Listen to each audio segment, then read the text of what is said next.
Here we are once again on Open Forum, what's the name, KO, on Memories 96.5 FM. We're broadcasting from Uyo, Akwa Ibom State, Nigeria. And for those of you who are going to join us online, you can find us on Open Forum, what's the name, KO, on Facebook. And thereafter, you're going to have this broadcast on YouTube. And you can as well join us on Memories 965 FM on Facebook as well. I am Citizen Matthew Kofi O'Connor, Citizen MKO. I am a productivity advocate. I am a reformer. I'm the president and founder of Open Forum, an NGO that's dedicated to helping leaders with policy analysis and advocacies, as well as speaking up for the voiceless. And if you're oppressed and you don't have a voice, you have a voice in us. That's what we know how to do best. Today, like every other day, is going to be a bumper edition. We, without being arrogant, we pride ourselves as a program where you can have one of the most valuable, most productive 1 hour on radio. Today wouldn't be different. As usual, we have our segment. We have what we call stock taking, an agenda setting for an Akwa Ibom without oil. And today is the 43rd edition, where we focus on specific areas that will help His Excellency Governor Umo Basieno to be able to do what is right and what will help him to leave the kind of legacy that others will say, thank God there was a man called Pastor Dr. Umo Basieno. So today is the 43rd edition, and we are going to look at MOUs that were signed by the immediate past administration of former Governor Odum Emmanuel, some of the loans that were taken for some private firms as contractors and government institutions, and what was called exceptional income. And what do we call it? We say it's a clarion call on Governor Moino to review and consolidate actionable items and recover possible things that must have been abandoned along the way or were not done properly. He can get them corrected for the benefit of Akwa Ibom people. We won't spend much time on that. We'll just list those things. And, someday, by the grace of God, we're going to have these things documented. You'll find them in more details. And on the state of the state and state of the country, we will just take a very brief look at the Akwa Ibom State revocation order of allocated lands from May 2023 to August 2025. And we call it Matters Arising. And so there are other tidbits of things that have happened. We'll just, take snippets on them to give you insight, because this is a town hall on radio.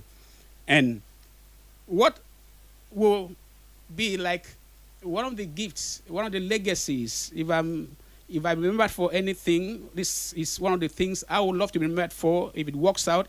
Even if it does not work out, God forbid, it will be recalled that an attempt was made. And what is that? We do humanitarian interventions. We've succeeded a number of them. We've lost a couple of them. But this very one is dear to me. I was 60 on the 25th last week, Monday. We'll come to that.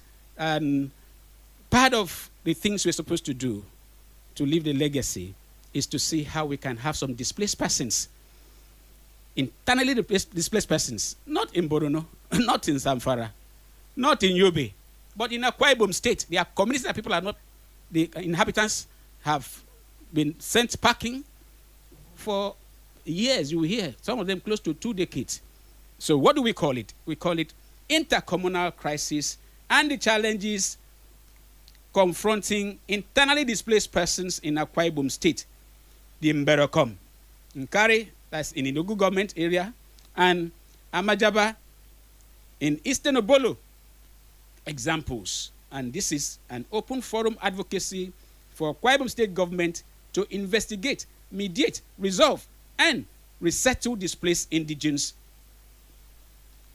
in the state. This is part 2 of this very matter. We started it last week, and network did not allow us to be able to talk with the 2 guests we had. And like it's said in Christianity, say, for your shame you shall have double. So today we are having double package, not just the people of Ini, but also the people of Eastern Obolo. And we have them in the studio. 2 of them are here, and 2 others are going to join us virtually. We're going to call them on video call. If video calls are not allowed, we're going to make direct calls for them to have their input in this conversation. And then the food for thought and thought for food, which we do, and you know it's so dear to us. Last week we had extraordinary one. We had 2 such quotes. I'm not repeating that.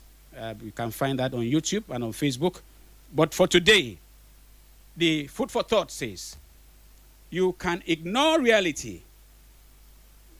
We can ignore reality, but we cannot ignore the consequences of ignoring reality.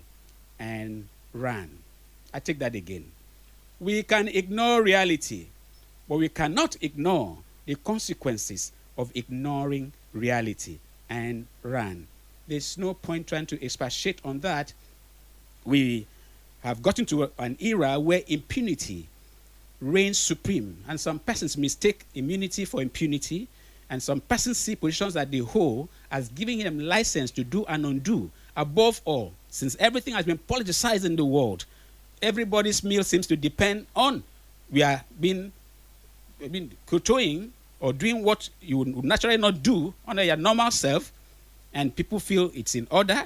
You find some persons who lie for a living, and you are supposed to be respected people. Some of them are even wearing crowns. Some of them are wearing very big togas. Some of them religious cassocks. But you discover when you get in, and you discover that you are in the wrong camp. God have mercy. So we can't ignore reality that there are people that God has kept to do the right thing. So even if they walk alone, they will never, ever join the multitude to do wrong. Having given us that, as usual, it's a town hall, and we cannot but look at what looks like minutes, but we call it advocacies of what we did last week. Quite a number of them, but I just do a very short rundown because we are going to attempt all questions as usual. On the 25th, which was my 60th birthday, I want to thank everyone who reached out to us, reached out to me. I want to thank my family very especially. May God just bless my wife and my children. Wonderful people. They have stood by me through thick and thins, even when it seems it was all over. I used to look at my children, look at my wife. I said, well, I thought I wasn't going to live long. Unfortunately, there's no way I may even get up to 60. But here I am in 60. With all the attacks, with all the battles, what has happened to me? I am more fearless than ever before. And I have clear mandate from God to do what I'm doing. So I give God the glory that He has kept me alive. I had spinal cord issue. I had nerve problem. I almost committed suicide because of pressure, because of attacks, because of oppression, very organized oppression, which we are working on. I remember last week I said, there's a news about me. I've been reached out across the world. In fact, international media houses have reached out to me. I'm saying this on air again. I've told them, please, we need to protect Akwa Ibom State. Don't do anything yet. I've invested so much. Let's see how we can get some of these things resolved. And everything has timelines. But I can assure you, those that know what I'm talking about, they know what I'm talking about. Matthew Kofi O'Connor will never blink for evil, because justice is justice and has nothing to do with law. And when law subverts justice, that man, what was his name? Something Smith, I quoted last week, said, to hell with the law. We look for justice, and that is what we will get. That's what makes society better. So thank you so very much. Thank you. I may not greet you, thank you enough, but God bless you all for your support. Open Forum, we have commended His Excellency for conducting the town hall, which was converted to town square meetings. Successful, no accident. To God be the glory. And the government decision to adopt the documents presented by stakeholders. They said it's going to be incorporated in 2026 budget. Commendable. And then, in view of the multi-billion naira involved in the empowerment and logistics, we have said such scheme may not be sustainable in future. We cannot rely on fact allocation and on derivation to do the kind of thing that just concluded. 10 billion was put into empowerment. Some of this empowerment may never be tracked. And then maybe a billion or maybe more must have been spent on logistics. That cannot be sustained if we are generating money from within to do. So we are asking for review and some of those things, because it's not because government is rich. With very poor citizens, there are things that are unsustainable. It may be politically expedient, but economically, we maybe find it difficult to implement. We will have loved a town hall meeting where ordinary citizens will have brought out issues. The town square meeting gives the same stakeholders opportunity to do what they know how to do best. So we have appealed that there are crises that are not even discussed. Part of those crises are what we're going to talk about today. So we are once again calling on the state government through His Excellency Pastor Moeno, please create what we called Akwa Ibom Public Complaints and Anti-Corruption Commission. There are cases that politics can never resolve because some of these matters are created by politicians, and they don't even have the capacity to resolve them. But if you have an institution that people can go to, we don't have to be going to national institutions with their state matter. So please, I'm saying that again, it's not the first time. We've done that for years. And so the issue of the PAs, hearing that they are earning nothing more earns less than 1 million naira, well, that has even been overtaken by part of the event. There's a press release to show that there are some PAs that are earning 200,000. And so that's a story for another day completely. And like we have said, giving is a spirit. Expecting appointees to do communal service may be futile. I was in council. The little that I earned, some other persons also did something. I mentioned her name, former Chief Secretary Stella Udo. I spent more than my entire earning as council secretary to do my community service. Yes, more than my entire earning 1 year, 5 months.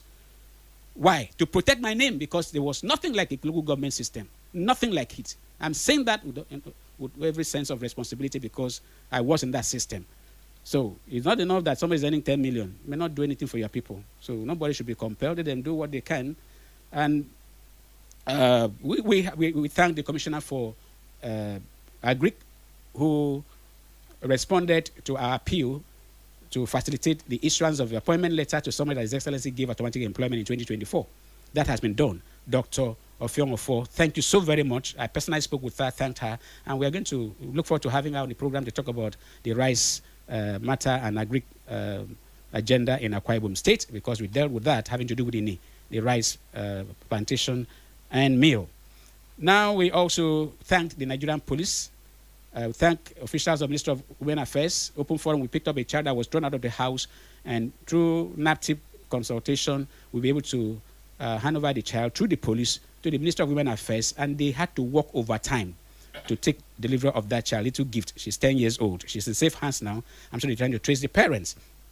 And so, I've already thanked you for my birthday. But that of Miss Etimbok, 4-year-old girl, had an accident, had brain surgery. She has fractured leg. The bill is 1-point-something million naira. The parents are only able to pay less than 200,000. She's still in the hospital. She cannot leave. 2 weeks or 3 weeks going. She needs 886,000 naira. We've sent letters. We've sent to give her, that's the office of the coordinator, office of the First Lady. We've sent appeals to the chairman of Etina local government, where the father comes from. We've sent an appeal to the house member, Etina and Federal constituency. We've not gotten any response. I want to beg us, please, that little girl, let nothing happen to her in our midst. Please. We had already given the phone number of the father. You can reach us when we open the phone lines. Later we'll do that. Thank you. Having said all of that, that was what we did last week. We do this because this is not just a radio program. This is not just a radio program. It's more than that. And we thank you for your understanding. Having to talk about the main issue for the day, we have 2 guests in the house. And the other 2 will join us virtually. We're going to call them individually. It's going to be 35 minutes for them to say what they have to say. Someday we are going to have them in the studio. One is speaking, I think, from Lagos. The other one is speaking from Eastern Obolo. And they are on standby. I'm sure they are watching us online or joining us on radio. Please be on standby. We'll soon get to you, because this other aspect, today we had to keep our list of things very minimal. Once we start the conversation, that's what we're going to run. So please let me just give us a snippet about the revocation order of lands and the reshuffling in the Ministry of Lands and Town Planning. His Excellency gave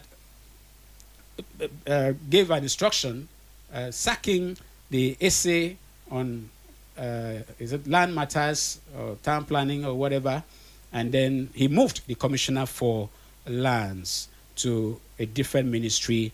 And the issue has been, if there's a scandal, if there's racketeering, why is one person penalized maximally and the other person who's supposed to be superior given soft landing? The question is trending.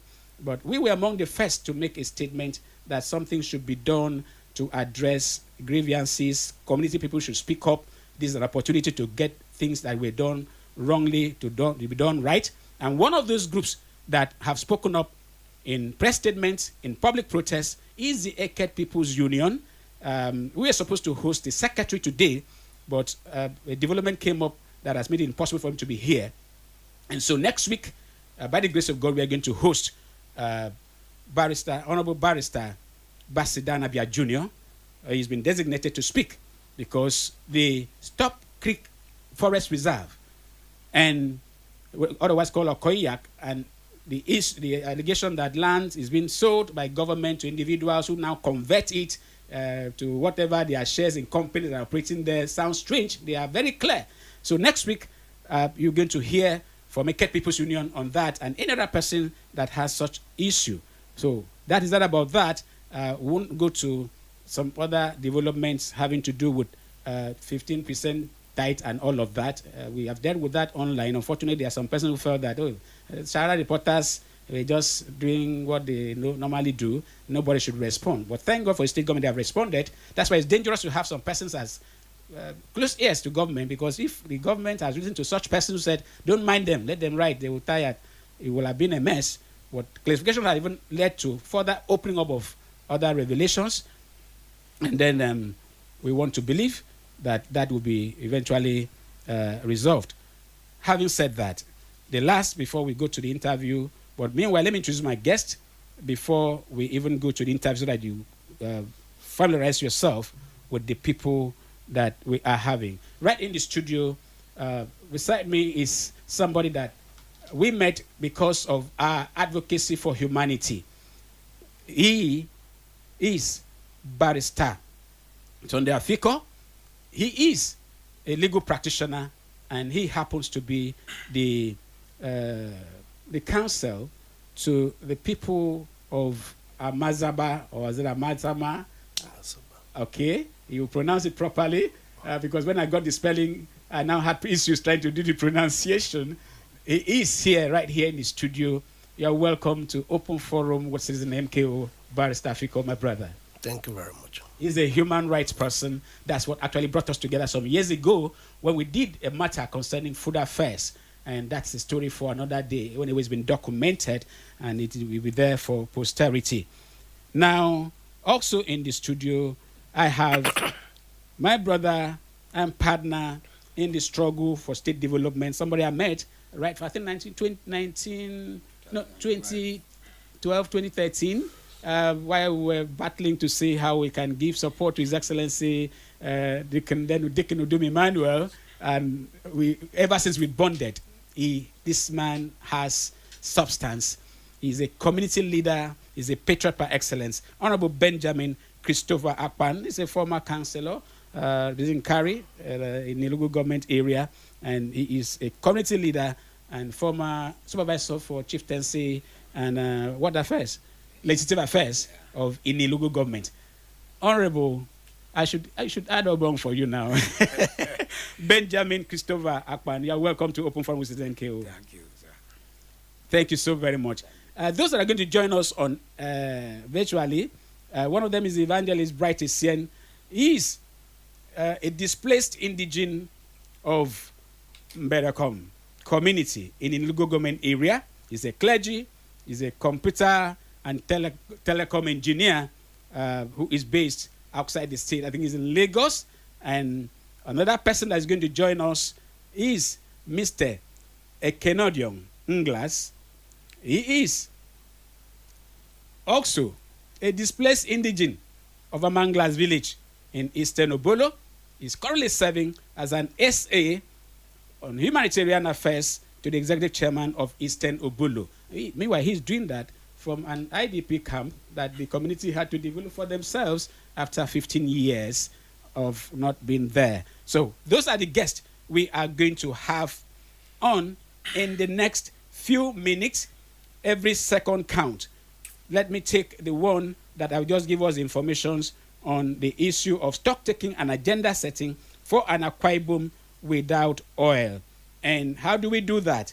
The last administration of former Governor Dum Emmanuel came with an agenda that some of us were scared of. We said, under this kind of condition, you want to do industrialization, how are you going to meet up and all that? And he said starting, and he did wonders when he did, and as he did it. Even while people saw some of these factories, they still denied that they were there. They were not there. So we defended them that those factories are there. Along the line, some things happen. That's a story for another day. But we are looking at some of the MOUs that he signed. Some of the MOUs that the Dum Emmanuel administration signed. And I'm just going to give you a rundown. You'll get these details when we do our documentation. And a fast rundown is the Science Park, Ibom Science and Technology Park. In July 18, 2018, he signed an MOU with Sept Capital Investment. The second is the MOU template for oil and gas and host communities. I think that was February 2021. And the State Ministry of Power and Petroleum under stakeholders like Frontier Oil and others. And also the Moroccan partners for ammonia and fertilizer plant. And we also have an MOU that has to do with industrial park, jetty and jetty project and agricultural ventures. We also have a Akwa Ibom State government with a private developer called 3W Alliance Limited and allied partners plus San Carlos Group. We have a large-scale industrial park and jetty project in the Korobasi, a cattle ranch in Adaria Udwan that was expecting 2,000 pregnant cows from, I think, Mexico or so, and they have not arrived till date. We also had the cocoa plantation with white almond variety in the Nirugu government area. We had the host communities and hospitality, stroke oil firms. We also had MOU between Ibom Hotels and Hotel and Resort. And the communities, we have the Total EMP, the Akwa Ibom State host communities. We had the MOU between government and ministry and Mimshak Digital Limited. We had the 7 Exploration Limited, gas pipeline impacted communities. We had Danieli Company for the Kwa Steel project. We also had the government and Wellington Limited, First Cardio Consultant, talking about the specialist hospital. We had MOU with Greenwell Technologies. We had the Quality Ceramics MOU with Archicop and Demo Investment. Remember Demo? We had discussion with Demo. We hosted the chairman of Demo.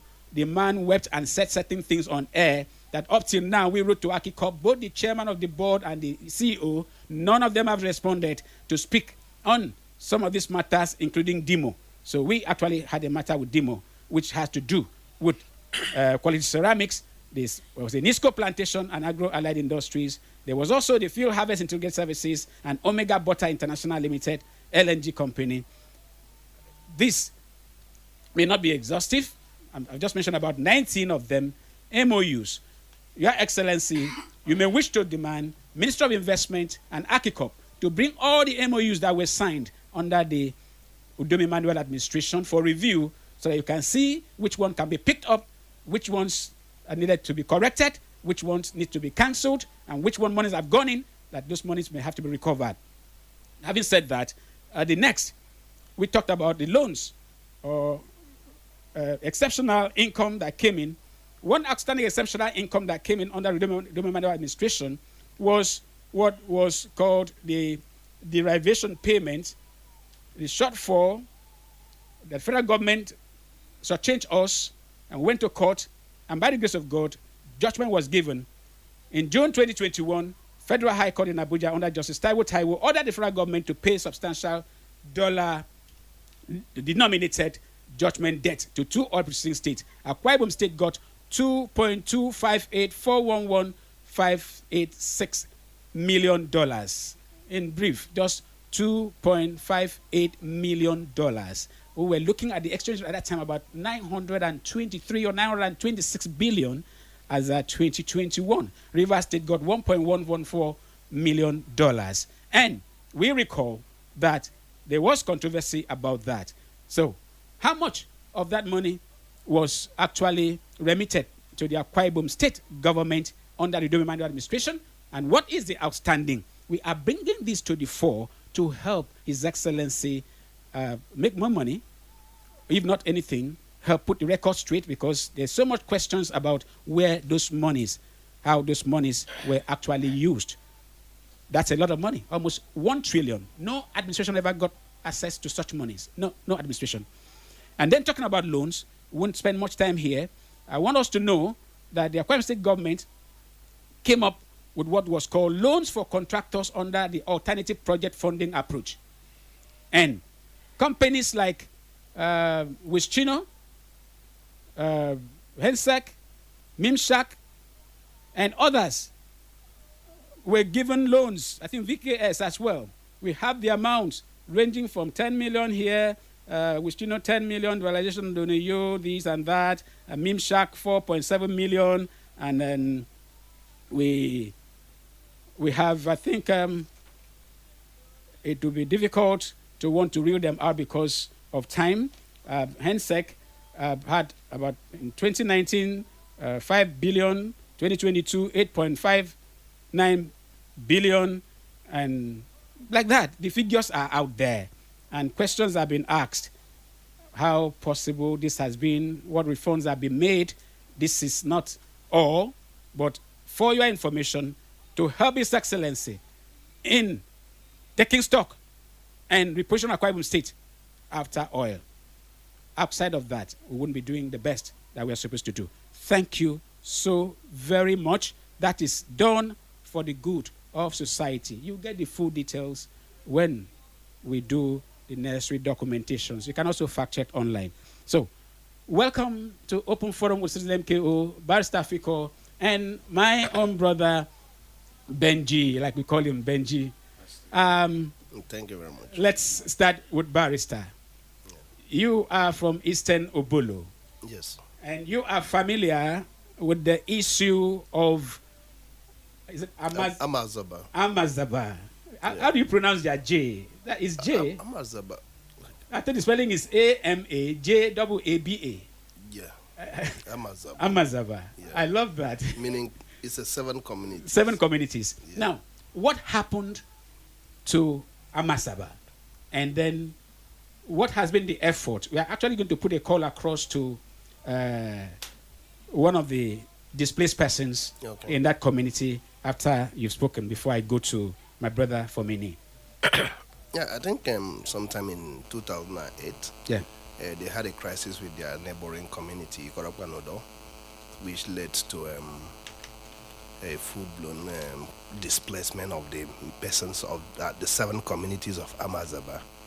And thereafter, since then, all efforts to return them to their community has failed. Yeah. The bushes have taken over the communities. When was this crisis? That would have been 28th of August, 2008. 2008. Yeah. And ever since, nobody has lived in that community. No, nobody at all. Now, I have spoken with Ekene, I'm going to put a call across to him. What I got from him, which I'm sure he's going to say it, is that it wasn't like it was a communal thing. It was something that started with just individuals that now translated to that. I will allow him to take that question. But as a legal person who is prone to speaking up for human rights, what effort had been made in the past to address this issue?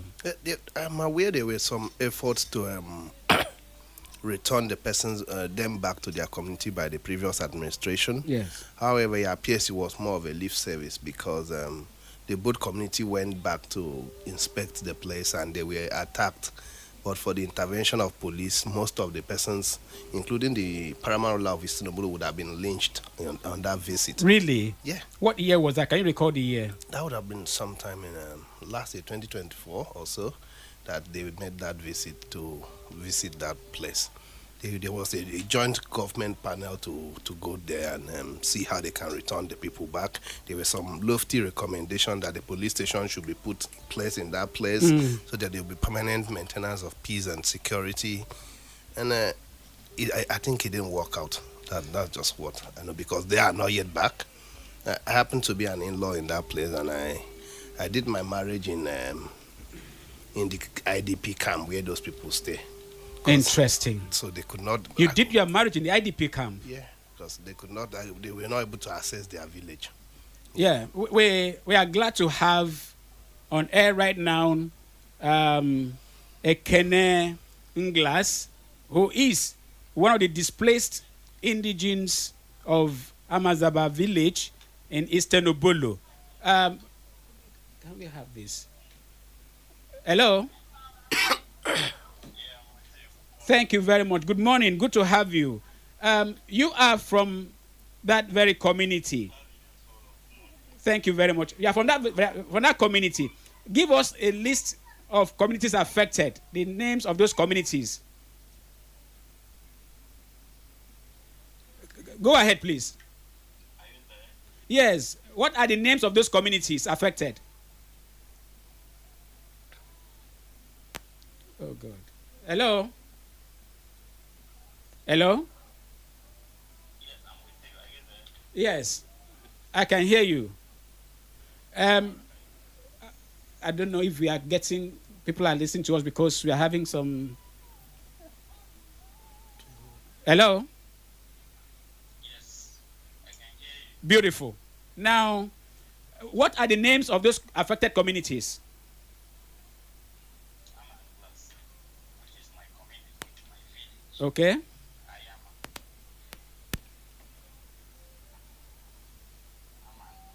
Okay. Osubo, Okay. Bethlehem, All right.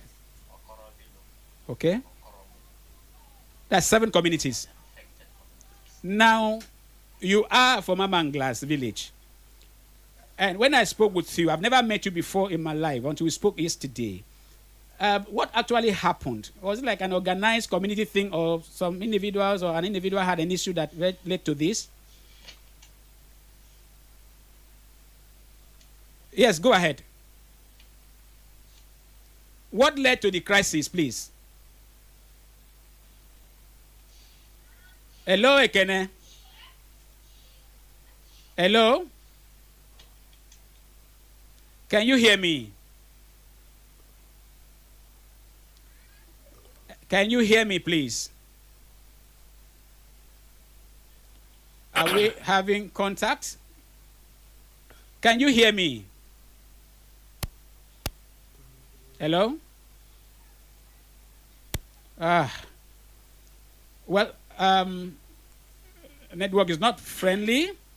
Maybe we'll try to link you up later. Let us talk to our Ini brother. I'll get back to you, please. If you can hear me, I'll get back to you. Network has not allowed us to have a smooth conversation with him, but thank God you've seen his face, and he has named the communities. He actually told me that it was misunderstanding between just 2 persons that eventually led to this. Now, let me get to, I will come back to Istinobulu because we're going to summarize these issues based on what is the way forward. Honorable Benjamin, you are with us, and you are from Ini local government area. And Specifically. Nkari, and then you were, you are very well versed about what transpired. What happened to Mberekom? And is Mberekom like Amazaba, that is 7 villages, like Sunitiaba that we'll call in Bibio? I understand Mberekom is about 3 communities. Ubet Okom. Yeah. Thank you. How many communities are involved? Uberekom comprises of 3 villages. Okay. Ikot Ofrong, Ikot Akban, Okay. and Ubienkene. Please. So what happened to those communities? Well, the issue emanated from land dispute. and between them, Ikor of Uberekom and Mbente. In 2011, there was a crisis, the same problem. In 2011, there were many people were displaced, many people died, houses were burned. Both Mbente, people died from Mbente and Ikor of Rong. So there was no way for them to come back. As at that time, when I was a councillor in 2012. This matter happened in 2011. Yes. Okay. Even that time, I was still campaigning for my Election. So I used that campaign to promise the people that when once I enter office, that I will use that opportunity to settle the matter. You actually got into office. Yes. Between 2012 that you got into office and now, what efforts have been made by government and community to have that matter settled? Yes, there was a peace committee, Ngadi Peace and Reconciliation Committee, that was set up, which I sponsor. Then both parties, both Uberekom, group of villages, and Mbente, the entire Nkari, we signed MOU ceasefire agreement. All the village heads from those affected community, the youth leaders, signed it. In fact, after signing it, there was a traditional injunction that was put that anybody that rises again against his brother, that we are going to hand over them to the government. What happened thereafter? Thereafter the signing of the peace treaty, there was peace. The people started returning back to their village. They started life afresh, started building house. There was no problem. Which year was that? That was as in 2013. Okay. They started coming back to 2014 until the last incident that happened early this year, April precisely. What's the last incident? What happened? Yes, after they were living happily together, started life, that area was booming. So some group of boys from Duberekom and some group of boys from Mente. Yes. Because this matter is not the entire village. It's just individuals. Individual. They went there because if you are the owner of a palm fruit, if you want to go and harvest it, you will not go with guns with security. Security. Okay. So these boys, when they enter there to pluck the palm fruit, then the other set of boys from the other village, yes, they will go and meet inside the bush and fight. Okay, now let's do this. We have somebody from that community. Let's hear him out. Let's hope we are going to have him. If you can't get him on video, we are going to call him directly on phone because we tried last week and we had issues. Yes, we have him. Hello? Hello? Yeah. Can you hear me?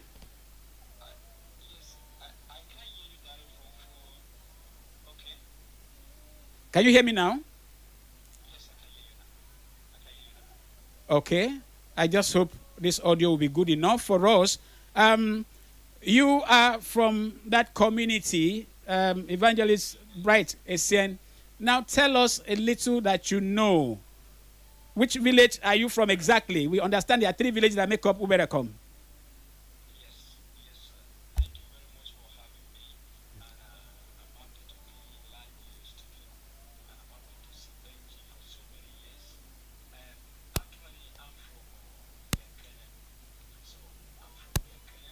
You are from Biakene? Ubiankene. Okay. Hello? I can hear you loud and clear. Hello? Hello? Yeah, no, you go ahead. We can hear you. Go ahead. Go ahead if you can see me. Speak. Okay. I'm from Ubiankene, sir. Okay. By the special grace of God, according to the word of God that we preach, John 8, the Bible says, "You shall hear the truth, and the truth shall set you free." I'm here to speak on behalf of my people and to solicit, for peace, Yeah. a lasting solution to this crisis. I happen to be from Ubiankene, it's my parental village, and Mbente is my maternal village. In That's where my mommy is coming from. interesting. So just be speaking. Yes, go ahead. My mom is from Mbente. That is my maternal village. You can see I've been fine in the two corridor. I'm in the midst of this crisis. I mean, if I don't speak up, preaching the word to other people does not make any sense at all. Okay, for what I know, this crisis have been lingered for too long. But the major one erupted, that was 2011, which everybody deserted the village. As I'm talking to you now, the village is a forest. The village is a forest. And we are going through a lot. As I'm talking to you, this is making 15 years. I've not been to that village. I've not been to that village 15 years. Anytime I come down to Akwa Ibom, I only stop at Uyo because that is the place, I actually call home now. So our people are really suffering. I'm talking about something like, when someone died, that you cannot even take the corpse down to the village to give the person a befitting burial. So it is something that is unpleasant. It's something that is unpleasant. I thank God that we now have a governor who is a pastor, like myself, that God has actually brought him into, this state at this very point in time. I know God also sent him, to come and solve crisis. So I'm using this opportunity, to speak to him and everyone that is in the corridor of power, that they should just put a lasting solution to this crisis, because it's not pleasant at all. It doesn't matter how many houses you have outside. There is no place like home. There's no place like home. We want to go back home. As someone like me, I've made up my mind that I'm going to visit that village this December. So that is why I make effort to come to air, so that everybody will hear, so that when I go back home, if anything happens, which I know God will not allow it to happen, and the world will know that yes, I was once in a studio. Thank you. Please, that is the thing, because where there is no peace, there can never be any development. We do not have anything at all. Nothing like common pharmacy. I'm talking about maybe if someone is injured for you to go and treat the fellow. We do not have it. Okay. Pharmacy. There is no thank you. The place is a thick forest. Yeah, for those listening online, that is why I'm here. And on radio. I believe Benji is in the studio. Yes. He should be able to elaborate us about if there is any development that is in that place. Thank you very much for this few seconds, sir. Thank you so very much. It's sad that you cannot hear us, but those that are listening to us on radio, they can hear you and I. The rest will be done by our guest in the studio. Thank you very much. Now, that is a member of Mbienkene, a displaced person who has not lived in his community for 15 years. The house he built has been burnt. The mother is actually staying here in Uyo, and he has prayed that the governor should intervene. An open forum is not sponsored to do this. Actually, it's a very special project for my 60th birthday to see how we can have displaced persons in our communities go back, and that will be to the glory of God and to the credit of this administration. I just hope we can get Ekene to give just maybe 2 minutes of his parting shot so we can come back to the studio and then rest this matter. While we are trying to get Ekene, Barrister, you are somebody that is pro-people. You mentioned the last effort for a settlement that almost turned bloody. What do you think the government can do now? Okay, I think we have Ekene back. Ekene, can you hear me? Yes, I can hear you. Okay. Now, what is your appeal to the government? You've not been to your community for 17 years. I'm told it's a complete forest now. What would you want Governor Moino to do? In just a minute, please.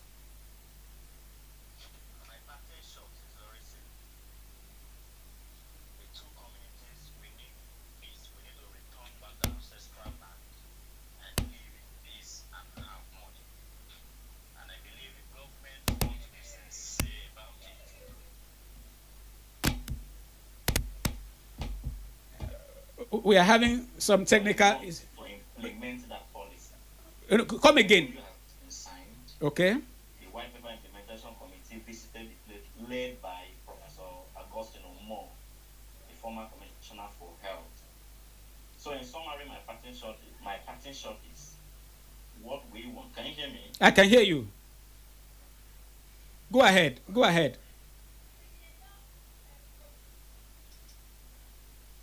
Go ahead. All right. So my parting shot is very simple. We need to return back to ancestral land. The two communities need to live in peace and harmony. Because where we are staying now is a refugee camp. There is no potable water, no hospital, no basic amenities in that place. Okay, let's do this. We are begging, we are pleading with the government to put every necessary steps to ensuring that we return back to ancestral land. Thank you. Thank you. Live in peace. That's my party. Yeah, let's do this, please. We cannot do this without carrying your chairman along. I've never met any of the Changu chairman, whether it's Sinobolo or Ini. I want you to speak with your chairman. We're going to send a letter to your chairman so that, just like we're going to do to the local government chairman, Open Forum is going to do that so that we can work together and see how we can involve the government. We'll talk about that after now. Thank you. Now, we need to open the phone lines before we take our parting shot. The numbers to call are 0803 085 7755, or you call 0809 066 6909. Please be specific on the issue we have discussed. If you are calling any of those numbers, you just take 30 seconds to 45 seconds to drop your thoughts. If your community is also displaced and it is not part of Eastern Obolo or Ini, any part of the state where the indigenes are not living in their village, you can call and tell us. We will bring it to the studio. And talking about bringing it to the studio, for the past more than 1 month, we have been pleading for support. This program is sponsored by my humble self and my family just to do this for humanity. We don't have sponsors. We want support. The number to call is 0802 757 7497. If you want this program to continue, otherwise we can as well do it as a podcast. But it will help people in the rural communities who don't have access to social media to be able to know that people are fighting on their behalf. The kind of people that will not shy away from intimidation, no matter who you think you are. We will not shy away from speaking the truth and for looking for the rights of people that are oppressed. Because we help both the oppressed and the oppressor. How do you help the oppressor? By letting the person know that you cannot do this and stand before God. So, while we are expecting the calls to come in, Barrister, what should be done by government? Okay, we have a caller. Now, very fast. The caller has dropped. Please, to the mic. The government to take this as take a deliberate step in resettling these people. It's not a rocket science. It's not a rocket science. The government can do it. Absolutely. Yeah. Now, what do you think the government should do? You are a community person. You actually live in the community. And you know these things. You know the solution. You've been part of the solution as a counselor and as a community leader. Going forward, 15 years, people are not living there. What is your input? Well, my input is because the paramount ruler of Ini happened to be the clan head of Nkari. Okay. I've already set up a peace committee headed by the village head of Ikoruko. We have entered series of meetings. In fact, the last meeting that we had on the June, there was a proclamation from the paramount ruler for all the villages to go and read and return it back so that all of us should sign it and it become a bylaw to carry. Now it's difficult for community to do this kind of matter. Yeah. I want to address government. Government is, after God is government. Yes. What should government do? I'm appealing to our excellency, Pastor Umo Eno, PhD, to come in, because even if we agree, if you don't implement the agreement, it cannot work. Please, Mr. Governor, we want you to come in and help us. I believe no matter what, when the crisis was there for you, I think one of the Nkari son was there behind you. He was the last man standing. Oh, that reminds me. Yes. We have very prominent persons from Kari. Yes. The Vice Chancellor of the Vice Chancellor of the University of Uyo. Even his house is affected. He's from Ikorofrong.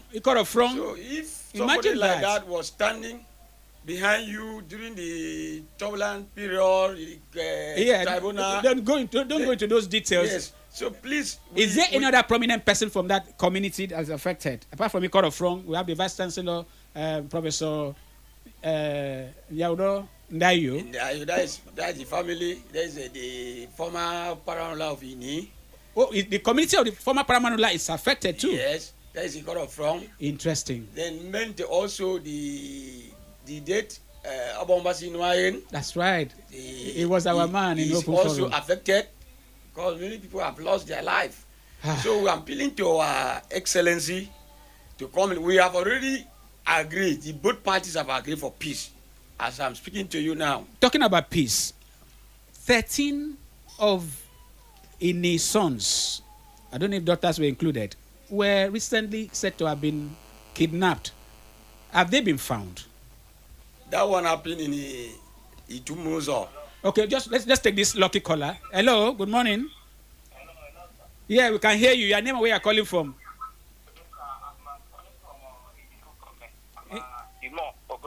Beautiful. Imo, go ahead. All right, sir. Please, let me just go quickly. Please, can I use our dialect so that I can just use it quickly? Go ahead. All right, sir. Please, sir. And I know you guys voice of place, voice and the voice of Akwa Ibom and also voice of Nigeria. You are very, very good. God will bless you. Thank you. Go to the point. We don't have time. Just go straight to the point. Thank you very much. All right, sir. To tell you the whole fact, I'm very, very suffering. I'm suffering. On 2023, when my father was a supervisor in our police unit, then they sent to come and shoot my father, and my mother was in the hospital by great breast cancer. So they killed my father, and after that, my mother comes down. Now, let's do this. Hello. Take my number. We have lost time now. My number is 0802. Please call the call. Let him be able to take. 0802 757 7497. In more, you can call my line. Let us talk about that matter. And for those that want to support us to sustain this program on air, we will be able to continue. Please don't fail to call that number 0802 757 7497. Our distinguished, very eminent guests, both visual guests and our live studio guests. I want to thank you so very much, Barrister Sunday Afiko, for doing what God has created you to do. We are meeting again, still working for humanity. We have a number of cases. Some of them have not come out because some persons refused to listen despite holding position of responsibility. They choose to do otherwise. Very sad. One last word, and then I sign out.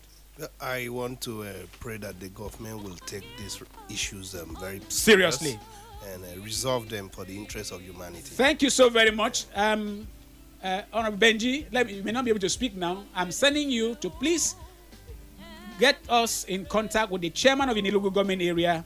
I'm going to talk with the SA to the chairman of the Eastern Obolo.